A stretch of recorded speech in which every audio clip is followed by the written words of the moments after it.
લોકો છીએ બનારસમાં, અને બનારસની અંદર મને બહુ સારામાં સારી જગ્યા સુંદર અને શાંત લાગી હોય તો આ છે ભગવાન બુદ્ધનું મંદિર. ભગવાન બુદ્ધે ધર્મનો ઉપદેશ જ અહીંયા પેલો આપેલો અને અહીંથી જ એમનો પ્રચાર કરેલો. તો તમે તમે બધા આવો અહીંયા બનારસમાં તો અહીંયા આવવાનું ચૂકતા નહીં, કારણ કે સુંદરમાં સુંદર, ક્લીનમાં ક્લીન અને એકદમ શાંત કોઈ જગ્યા લાગી હોય ને તો અમને અહીંયા લાગી.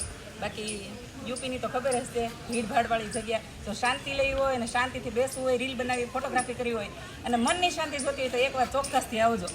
મંદિરે બહુ સરસ છે અને જગ્યા એકદમ શાંત છે.